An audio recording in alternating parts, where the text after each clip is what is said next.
음식을 말하는 것이 아닙니다. 진짜 배고픔. 내면에서 끓어오르는 무언가를 향한 멈출 수 없는 갈망. 대부분의 사람들은 20대에 그것을 느끼다가 30대에 잊어버리고 40대엔 이 정도면 충분해 라고 말합니다. 하지만 한 남자는 자신이 세운 회사에서 쫓겨난 날, 빈손으로 거리에 섰을 때 이렇게 말했습니다. 나는 여전히 내가 하던 일을 사랑합니다. 그리고 그는 다시 시작했습니다. Stay hungry, stay foolish. 이 6단어는 위로가 아닙니다. 뜨거운 염원입니다. 이 이야기는 애플의 창업자 스티브 잡스가 평생을 걸쳐 증명한 삶의 공식입니다. 당신은 이제 3가지를 얻게 될 것입니다. 첫째, 왜 만족이 당신의 성장을 죽이는지. 둘째, 어떻게 실패를 성장의 연료로 만드는지. 셋째, 오늘부터 당신이 해야 할 일들. 우선 배고픔이라는 만족의 함정에서 벗어나십시오. 만족. 이 단어를 조심하십시오. 충분합니다. 이 정도면 괜찮습니다. 더 이상 위암을 감수하고 싶지 않습니다. 이 문장들이 입에서 자주 나온다면 당신은 이미 멈춘 것입니다. 1980년 12월 12일 애플이 상장됐습니다. 스티브 잡스는 25살에 억만장자가 됐습니다. 당시 그의 자산은 2억 달러 이상, 한국 돈으로 수천억 원입니다. 평생 일하지 않아도 되는 돈. 그런데 그는 이렇게 말했습니다. 돈은 중요하지 않습니다. 중요한 건 우리가 무엇을 만드느냐입니다. 배고픔은 돈의 부족이 아닙니다. 의미의 부족입니다. 진짜 배고픔은 2 종류가 있습니다. 첫 번째는 결핍의 배고픔입니다. 나는 이게 없어서 불행해. 저 사람처럼 되고 싶어. 이것은 배고픔이 아닙니다. 열등감입니다. 두 번째는 창조의 배고픔입니다. 나는 이걸 만들고 싶어. 세상에 이게 존재해야 해. 이걸 완성하지 못하면 죽어도 눈을 못 감겠어. 이것이 진짜 배고픔입니다.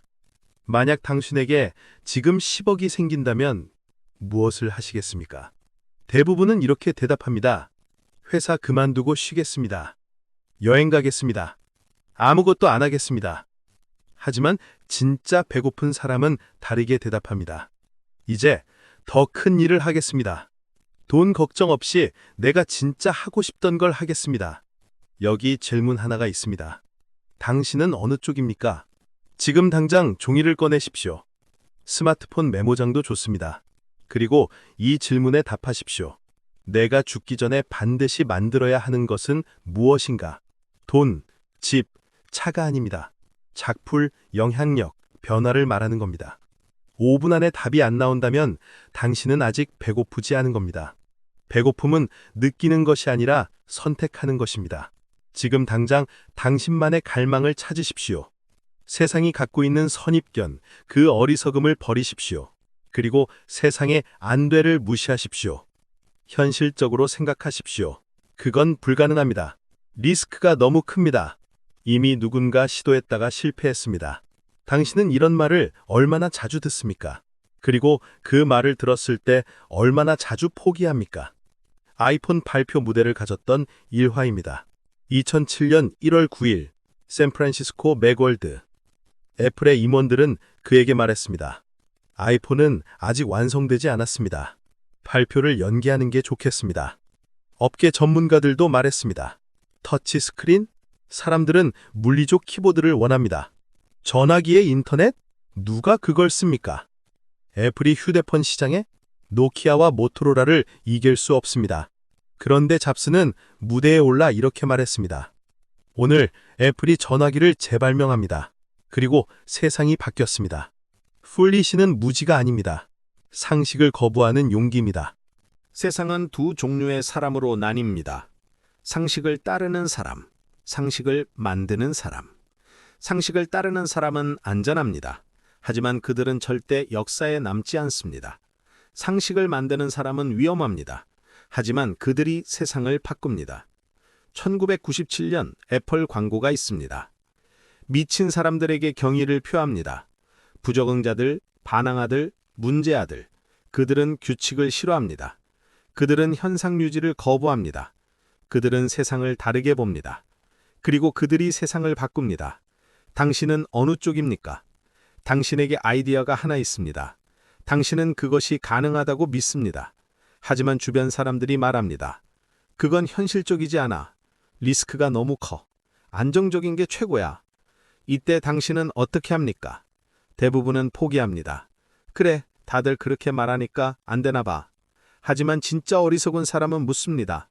그 사람들은 실제로 해본 적이 있습니까? 여기 진실이 있습니다. 불가능이라고 말하는 사람의 99%는 실제로 시도해 본 적이 없습니다. 그들은 두려워서 말하는 겁니다. 당신이 성공하면 자신의 안주가 부끄러워질까봐. 지금 당장 이 훈련을 하십시오. 불가능 무시 훈련. 당신이 하고 싶지만 불가능하다고 생각했던 것을 하나 적으십시오. 그 옆에 왜 불가능한가를 적으십시오. 그 이유들을 하나씩 보면서 물으십시오. 이건 정말 불가능한가? 아니면 내가 두려운 것인가? 대부분의 불가능은 실제로는 두려움입니다. 오늘부터 안 돼 라는 말을 들을 때마다 왜 안 되는데?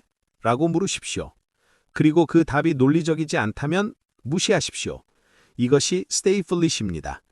본인이 갖고 있는 실패를 재해석하십시오. 때론 실패가 나를 단련시키는 연료입니다. 실패. 이 단어를 어떻게 정의하느냐가 당신의 인생을 결정합니다. 스티브 잡스가 회사에서 쫓겨났던 일화입니다. 1985년 5월 애플 본사. 스티브 잡스는 자신이 세운 회사에서 쫓겨났습니다. 이사회가 그를 몰아낸 것입니다. 30살, 공개적 굴욕. 실리콘밸리 전체가 그를 비웃었습니다. 자기가 세운 회사에서도 쫓겨나는 놈. 그는 몇 달 동안 아무것도 하지 못했습니다. 실리콘밸리에서 도망치고 싶었습니다. 그는 나중에 이렇게 고백했습니다. 하지만 어느 날 그는 깨달았습니다. 나는 여전히 내가 하던 일을 사랑합니다. 실패는 끝이 아닙니다. 실패는 무게를 벗는 과정입니다. 성공하면 무거워집니다. 기대, 체면, 자존심, 책임, 이 모든 것이 당신을 누릅니다. 그런데 실패하면요, 모든 게 사라집니다. 남는 건 단 하나. 나는 정말 이걸 하고 싶은가? 이 질문에 예라고 대답할 수 있다면 실패는 실패가 아닙니다. 재시작입니다. 잡스는 넥스트라는 회사를 세웠습니다. 실패했습니다. 픽사를 인수했습니다. 토이스토리를 만들었습니다. 1997년 애플이 그를 다시 불렀습니다. 애플은 파산 직전이었습니다. 그는 돌아왔습니다. 그리고 아이맥, 아이팟, 아이폰, 아이패드를 만들었습니다. 2005년 스탠퍼드 연설에서 그는 이렇게 말했습니다. 애플에서 쫓겨난 것은 내 인생 최고의 일이었습니다. 성공의 무게가 다시 초심자의 가벼움으로 바뀌었습니다. 당신은 지금 어떤 실패를 겪고 계십니까? 사업 실패, 관계 실패, 시험 실패, 프로젝트 실패. 그 실패를 어떻게 정의하고 계십니까? 나는 끝났어. 이렇게? 아니면 이제 다시 시작할 수 있어. 이렇게. 여기 진실이 있습니다. 실패는 사건이 아니라 해석입니다. 같은 사건을 겪어도 어떤 사람은 무너지고 어떤 사람은 다시 일어납니다. 차이는 단 하나. 이 실패가 나를 정의하지 않는다. 이 문장을 믿느냐, 안 믿느냐. 지금 당장 이 질문에 답하십시오. 내 인생 최악의 실패는 무엇이었습니까? 그리고 그 옆에 이렇게 적으십시오. 그 실패 덕분에 내가 배운 것은 한 가지만 적어도 됩니다. 실패에서 배운 게 단 하나라도 있다면 그것은 실패가 아닙니다. 수업료입니다. 오늘부터 실패를 이렇게 부르십시오. 나는 실패했어. X. 나는 값비싼 수업을 들었어. O. 이 한 문장이 당신의 태도를 바꿉니다. 이제 다른 이야기를 알려드리겠습니다. 시간은 흐릅니다. 멈출 수 없습니다. 당신은 언젠가 죽습니다. 피할 수 없습니다. 이 두 가지 사실을 인정하면 삶은 완전히 달라집니다. 2004년 잡스는 췌장암 진단을 받았습니다.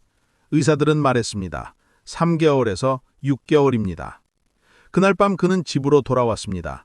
아이들과 산책을 했습니다. 아내의 손을 잡았습니다. 그리고 생각했습니다. 내가 진짜 하고 싶은 게 뭐지? 죽음을 기억하면 중요한 것만 보입니다. 죽음 앞에서는 모든 것이 명확해집니다. 남의 시선, 중요하지 않습니다. 체면, 의미 없습니다. 두려움, 사라집니다. 오직 하나만 남습니다. 나는 무엇을 사랑하는가? 잡스는 매일 아침 거울을 보며 자신에게 물었습니다. 오늘이 내 인생의 마지막 날이라면 지금 하려는 일을 할 것인가? 며칠 연속 아니오라고 대답하면 그는 무언가를 바꿨습니다. 당신에게 질문합니다. 오늘이 마지막 날이라면 지금 하려는 일을 하시겠습니까? 출근? 실적? 그 사람과의 다툼? 미루고 있는 일? 며칠 연속 아니오라고 대답한다면 당신은 무엇을 바꿔야 합니까? 죽음을 생각하는 것은 비관이 아닙니다. 명료함입니다. 죽음을 기억하면 불필요한 것들이 사라집니다. 그리고 진짜 중요한 것만 남습니다. 오늘부터 이 루틴을 시작하십시오. 아침 거울 질문. 매일 아침 세수하고 거울을 보면서 자신에게 이 질문을 하십시오. 오늘이 마지막 날이라면 지금 계획한 일을 할 것인가? 일주일 연속 아니요라고 대답하면 그때는 뭔가를 바꿔야 할 때입니다. 직장일 수도 있고 관계일 수도 있고 습관일 수도 있습니다. 중요한 건 바꾸는 것입니다. 죽음을 기억하는 자만이 진짜로 살 수 있습니다. 인생의 계획 속의 복잡함은 쉽습니다. 누구나 추가할 수 있습니다. 단순함은 어렵습니다. 용기가 필요합니다. 그럼 여기서 마지막 질문이 남습니다. 당신이 배고프고, 당신이 어리석게 도전하고 실패해서 배우고, 죽음을 기억한다 해도 당신이 10가지를 동시에 하려 한다면 아무것도 이루지 못합니다. 복잡함은 쉽습니다. 누구나 추가할 수 있습니다. 단순함은 어렵습니다. 용기가 필요합니다. 1997년 잡스가 애플에 복귀했을 때 애플은 350개 제품을 만들고 있었습니다. 그는 첫 회의에서 물었습니다. 우리가 정말 잘하는 게 뭡니까? 임원들은 대답하지 못했습니다. 그래서 잡스는 350개 제품 중 90%를 없앴습니다. 단 10개만 남겼습니다. 임원들은 반대했습니다. 매출이 떨어질 겁니다. 하지만 잡스는 말했습니다. 집중하십시오. 단순함은 복잡함보다 어렵습니다. 하지만 그만한 가치가 있습니다. 단순함은 제거의 예술입니다. 당신의 삶은 지금 얼마나 복잡합니까? 할 일 목록에 몇 개나 적혀 있습니까? 목표가 몇 개입니까? 동시에 진행하는 프로젝트가 몇 개입니까? 많을수록 좋다고 생각하십니까? 틀렸습니다. 많을수록 아무것도 이루지 못합니다. 진짜 성공하는 사람들의 비밀은 많이 하는 것이 아닙니다. 한 가지를 완벽히 하는 것입니다. 스티브 잡스는 한 번에 단 하나의 제품에만 집중했습니다. 당신이 10가지를 하면 각각의 10%의 에너지만 갑니다. 당신이 한 가지를 하면 100%의 에너지가 갑니다. 어느 쪽이 성공 확률이 높습니까? 지금 당장 이 작업을 하십시오. 90% 제거 훈련. 당신의 할 일 목록을 꺼내십시오. 그 중에서 진짜 중요한 것을 단 하나만 고르십시오. 이것만 이루면 나머지는 의미 없다. 이런 것 하나. 나머지는 전부 지우거나 미루십시오. 처음엔 불안할 겁니다. 이것만 하면 어떡하지? 하지만 진실은 이겁니다. 당신이 10가지를 하면 10가지 모두 실패하고 한 가지를 하면 그 한 가지는 성공합니다. 오늘부터 선택하십시오. 모든 것이 아니라 단 하나를 선택하십시오. 오늘부터 당신이 할 일은 5가지입니다. 하나, 죽기 전에 만들어야 할 것을 적으십시오. 그것이 당신의 진짜 배고픔입니다. 둘, 불가능이라는 말을 들으면 물으십시오. 그 사람은 실제로 해본 적이 있는가? 셋, 실패하면 이렇게 말하십시오. 나는 값비싼 수업을 들었다. 넷, 매일 아침 거울을 보며 물으십시오. 오늘이 마지막 날이라면 지금 하려는 일을 할 것인가? 다섯, 할 일 목록에서 90%를 지우십시오. 단 하나만 남기고. 세상을 바꿀 수 있다고 생각할 만큼 미친 사람들이 실제로 세상을 바꿉니다. 당신은 충분히 미쳤습니까? 당신은 충분히 배고픕니까?